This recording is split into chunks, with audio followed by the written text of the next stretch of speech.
Assalamualaikum warahmatullahi wabarakatuh. Selamat berjumpa kembali di podcast cerita tentunya di LTTV.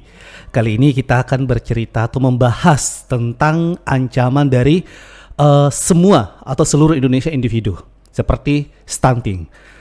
Seperti kita ketahui di Kepulauan Selayar, stunting itu merupakan sebuah ancaman yang paling keras dan harusnya kita bersama-sama dengan stakeholder untuk bisa mengurangi angka stunting apalagi yang ada di Kabupaten Kepulauan Selayar. Bagaimana tidak, urutan 5 ke bawah. Dan di studio sudah hadir di tengah-tengah kita Ibu Nur Syamsi SKM. Ya, halo. Apa kabar Ibu? Alhamdulillah baik. Ya, beliau merupakan nutrisionis pelaksana lanjutan Dinas Kesehatan Kepulauan Selayar. Ya.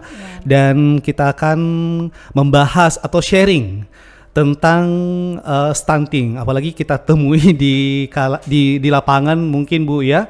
Ada beberapa yang memang terindikator masuk di stunting. Nah, menurut Ibu Samsi, stunting itu apa?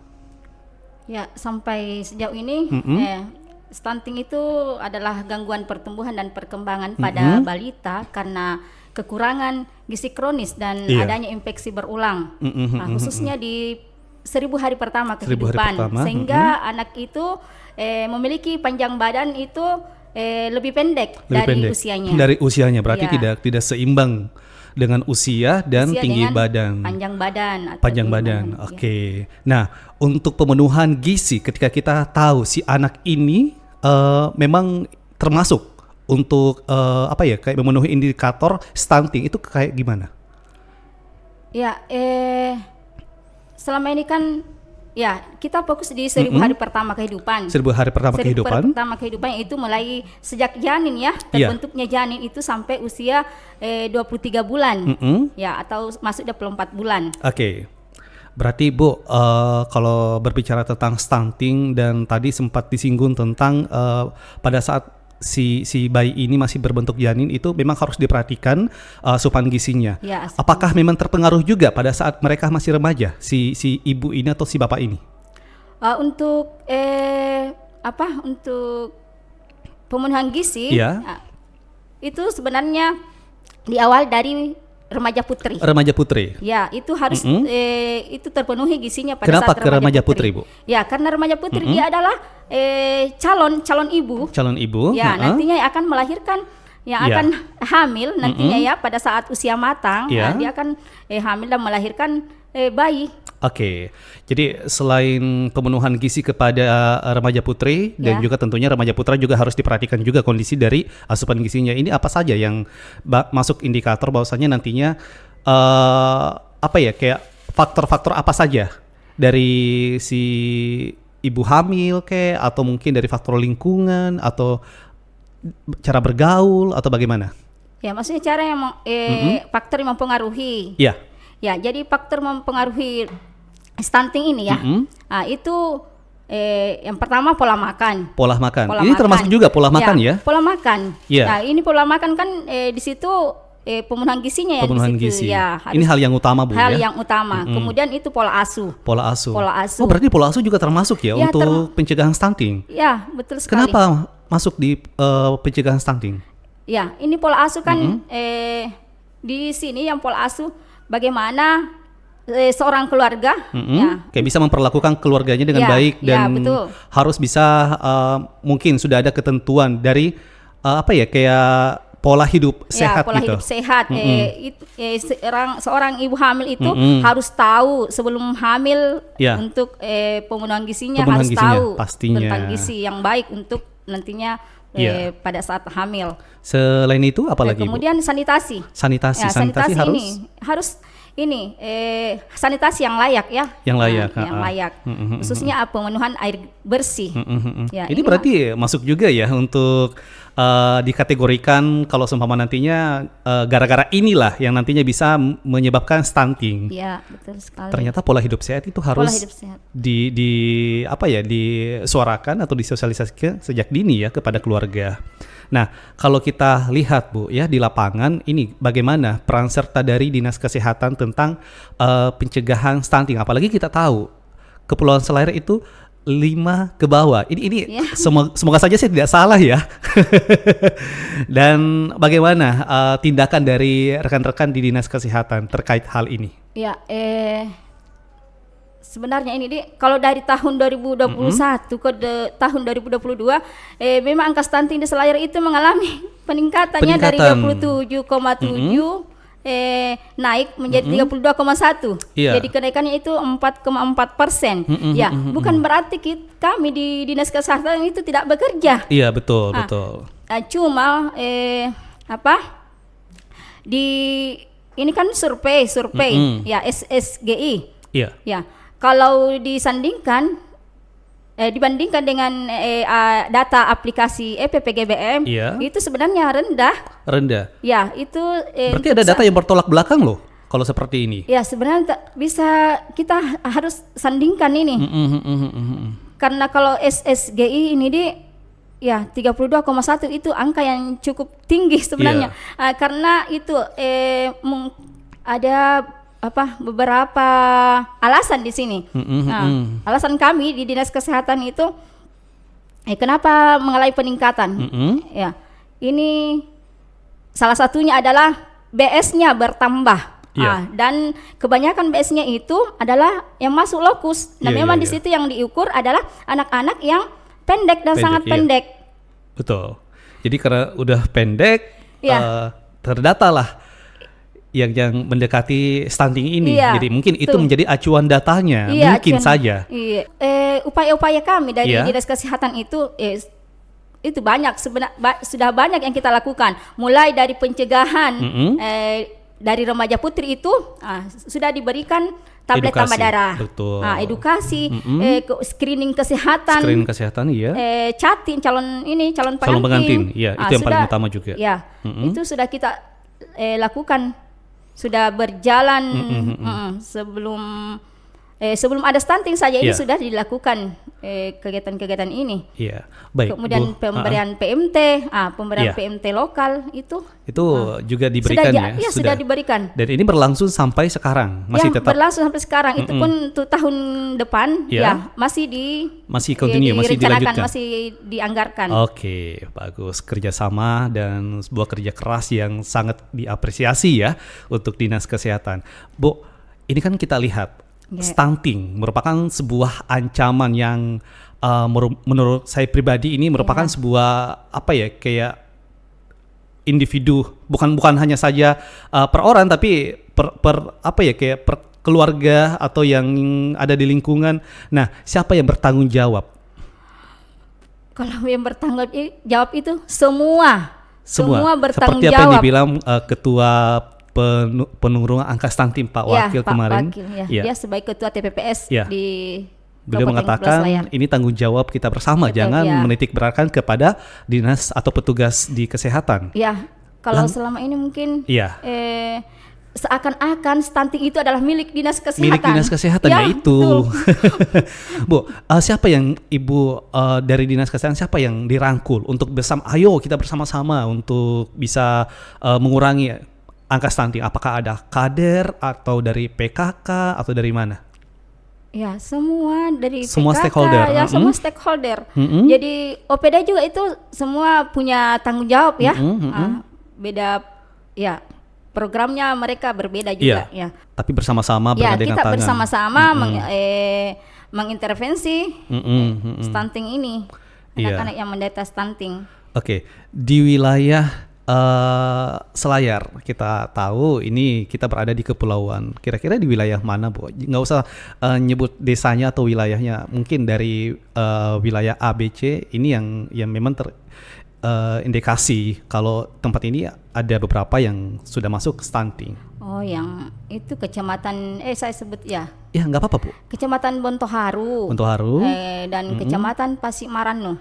Memang cukup tinggi. Iya. Apa yang memicu mereka? Soalnya greget banget ini. Kita kan sering makan ikan kan di Kepulauan Selayar itu, asupan gizi kalau kita lihat. Tapi mungkin dari ibunya ya. Ya, ada pola asuhnya. Pola asuhnya. Walaupun kita kaya akan protein. tapi itu pola asuh pengetahuannya ya, Iya. yang ini seorang pengasuh baik itu orang tua ataupun neneknya atau yang mengasuh lainnya, Iya. keluarga lainnya yang mengasuh balita Oke. itu. Kemudian sanitasinya Sanitasinya tentunya, yang ya, harus ini bersih. harus, iya. Nah, ini apakah dari Dinas Kesehatan memang ada anggaran spesial untuk stunting ini, penanganan stunting ini? Ya ada. Ada. Jadi setiap ini Setiap tahunnya? setiap bidang ya ada. Setiap bidang. Mereka punya program untuk penanganan stunting. Jadi setiap Untuk bidang intervensi. itu memang sudah dibagi-bagi ini untuk, tapi tetap penanganan stunting. Ya, dari- kita fokus memang di penanganan stunting. Oke. Dan ini tentunya kembali lagi rekan-rekan Dinas Kesehatan tentunya harus bisa bekerja keras lagi untuk bersama-sama memberikan edukasi kepada masyarakat. Iya. Sejauh ini sosialisasi kemana saja, Bu, Dinas Kesehatan? Kita sampai ke desa ya. Ke desa. Iya. Bagaimana respon dari Ya, di ada desa? yang antusias, ada yang Ada yang masih ogah-ogahan? masih masa bodoh gitu. Iya. Iya. Nah, untuk mengantisipasi yang seperti ini gimana? Apakah Kita didatangi atau didatangi rumahnya satu-satu atau bagaimana Ya, ini? kalau kita Dinas Kesehatan kan Iya. induk Iya. induk dari puskesmas. Jadi yang lebih ke lebih ke masyarakat? itu adalah Puskesmas teman-teman atau di pustu. puskesmas yang turun. Jadi mereka tentunya ada kunjungan rumah, baik itu ibu hamil yang semua. Bu, semua itu ini ada. kalau seumpama si A anak ini berarti masuk kategori stunting di usia yang memang masih 0 sampai beberapa bulan yang ditentukan Iya. yang termasuk indikator stunting. Nah, kalau seumpama seperti ini apakah ada pendampingan khusus dari Dinas Kesehatan? Ya ada. Jadi memang kita untuk penanganan stunting kan Iya. banyak ini program-program, ya ada juga pemberian PMT lokal. Iya. Ya, PMT lokal kan itu mulai dari 6 bulan, tidak bisa di 0 bulan ya. Di 0 bulan, iya, ya. ha-ha. Jadi PMT lokal diberikan mulai dari 6 bulan. Ya, usia 6 bulan itu kita ada pendampingan memang dari ini. Khususnya TPG ya. Iya. Nah, TPG di puskesmas itu, nah mereka ini untuk intervensinya karena Iya. memang di usia masih ini 2 tahun ya, di bawah Iya. 2 tahun itu masih besar peluang untuk keluar dari stunting. Stunting, iya, Ya, betul jadi memang sekali. di situ ada pendampingan khusus ya supaya anak-anak ini yang keluar dari stunting. Oke, tadi sempat disampaikan juga Bu, kalau seumpama yang memang kayak mendekati stunting juga yang berhak untuk kita berikan juga edukasi yaitu remaja putri Iya, dan mungkin kalangan masih remaja, Iya. kaum milenial. Pendekatannya kepada kaum milenial ini Dinas Kesehatan kayak bagaimana? Ya, khususnya ini kita baru-baru sudah laksanakan aksi bergizi ya, Aksi bergizi. Di mana ini, cegah Bu? stunting di sekolah. Di sekolah. Mulai Oh. dari SMP dan SMA. Jadi kita memang untuk persiapan Ya. cegah stunting dari remaja. Iya. Jadi kita berikan tablet tambah darah. Tapi edukasinya sejauh ini ke anak-anak sekolah itu kayak bagaimana? Biasanya kan Bu ya, anak-anak Ya. sekolah itu mereka masih, waduh, ogah, malas. Kalau seumpama ada sesuatu kayak sosialisasi, apalagi tentang kesehatan atau apa, mereka tuh kayak merasa, aduh gimana, malas banget untuk mengikuti. Itu kayak bagaimana? Apakah diimbangi dengan games atau apa sampai mereka tertarik untuk mengikuti kegiatan dari Dinas Kesehatan? Sejauh ini masih aman. Masih aman? Aman. Iya. Iya, karena kita akan lakukan persuratan dulu ke sekolah. Jadi kita ada MOU juga dengan Kementerian Kementerian, iya. Agama dengan Dikpora, Oke. Diknas. Baik, Bu, kembali lagi ke yang di awal tentang data yang memang saat ini perlu kita perhatikan dengan baik, kita teliti dengan baik. Ini datanya langsung dari mana? Apakah per orang atau per kelompok atau memang sudah ada dari Dinas Kesehatan yang menugaskan untuk pendataan stunting ini? Oh ya, jadi untuk Dua versi ya. Dua versi. Untuk ada aplikasi EPPGBM. Jadi aplikasi EPPGBM ini diinput langsung oleh tenaga pelaksana gizi di puskesmas. Jadi tenaga pelaksana gizi puskesmas ini mereka langsung turun di posyandu ya. Langsung mereka mengukur dibantu oleh kader. Kader posyandu. Kader posyandu. Kemudian untuk data sesuai ini yang 32,1% itu ya di 2022 ini itu hasil survei. Hasil survei memang survei langsung. Yang memang cuma beberapa sampel.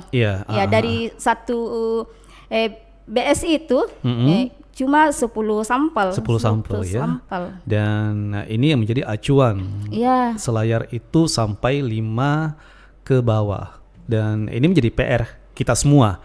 Tentunya bukan hanya saja atasan langsung seperti ketua kayak Pak Wakil Bupati, ketua TPPS, tapi ini merupakan pekerjaan kita semuanya. Masyarakat juga harus membantu untuk ininya. Nah, dekat-dekat ini apakah ada sosialisasi Bu untuk pemahaman ke lingkungan, ke masyarakat atau kemana?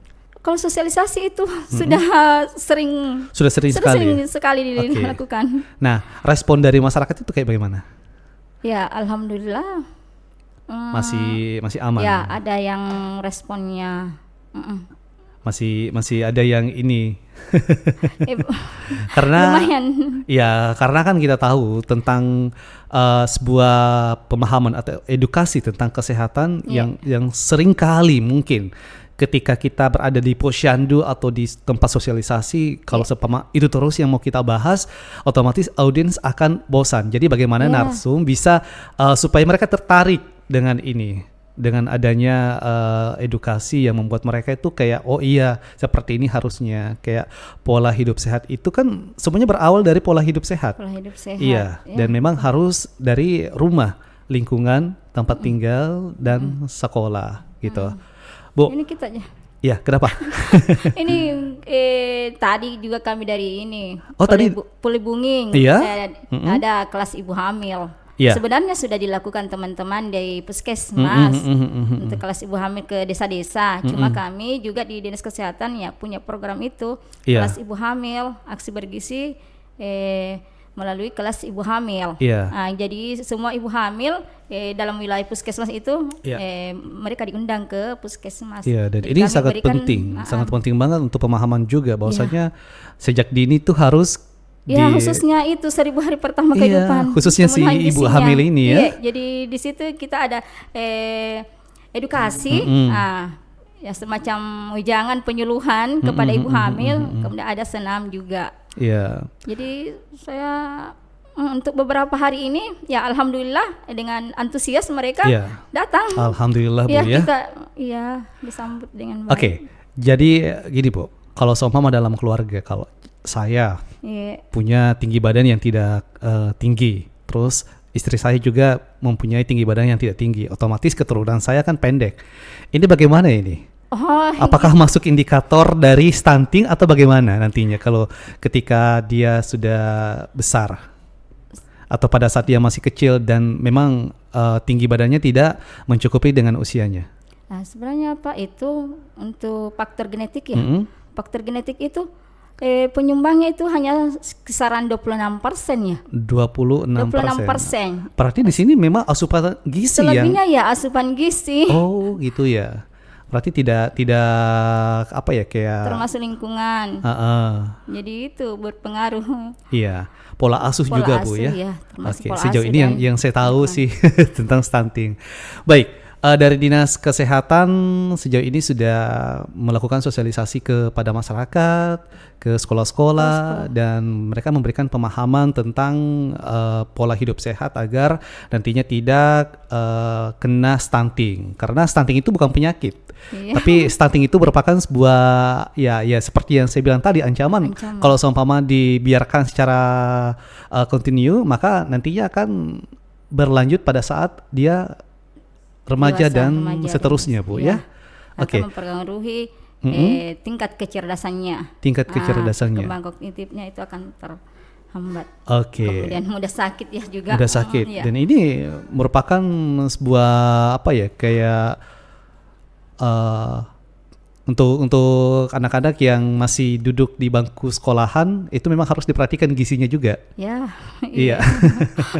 Jadi di sini memang kita tidak terlepas dari gizi ya. Iya, dan memang peranan serta dari keluarga juga yang ini, walaupun juga dinas kesehatan gembor-gembor Iya. melakukan sosialisasi, tapi dari kesadaran Iya. pihak keluarga juga tidak ada, sama halnya. Ya, kalau ini stunting sebenarnya kita lebih ditekankan ya untuk makan banyak protein. Makan banyak protein. Iya. Protein khususnya ikan. Sebenarnya kita di Selayar kayak ikan. Kayak ikan banyak Cuma banget. itu. Ikan-ikannya segar-segar di Kepulauan Selayar. Iya. Oke, baik Ibu Nur Samsi, apa harapan Ibu kepada masyarakat untuk pengurangan angka stunting di Kepulauan Selayar? Ya, mudah-mudahan karena sudah sering ya, sudah banyak kali diberikan sosialisasi. Iya. Angka stunting di Selayar itu nantinya sudah menurun. Iya. Dan sesuai dengan target nasional itu di tahun 2024 itu tinggal 14%. 14. Kalau bisa 0. Kalau bisa ya zero stunting. Iya. Supaya Kepulauan Selayar tidak dipandang sebelah mata lagi tentang kesehatan dan ini. Soalnya kalau sejak dini pola hidup sehat kita terapkan, maka nanti akan membangun masyarakat yang sehat tentunya juga. Iya. Oke. Jadi saya harap masyarakat sudah paham betul ini. Iya, terkhusus masyarakat terkhusus Selayar ya. Selayar bisa memahami ini penanganan stunting. Baik.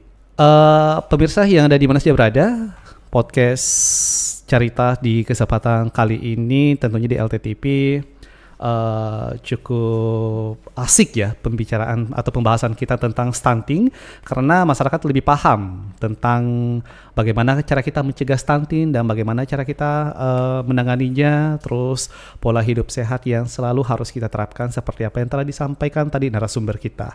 Baik. Kita tuntaskan saja kebersamaan kita di kesempatan kali ini. Terima kasih atas kebersamaannya di podcast Carita tentunya di LTTP. Saya Masui Maharji undur pamit dan rekan di studio dan juga narasumber. Selamat bertugas kembali Ibu dan terima kasih untuk sharingnya di studio. Sama-sama. Kita tutup. Wassalamualaikum warahmatullahi wabarakatuh.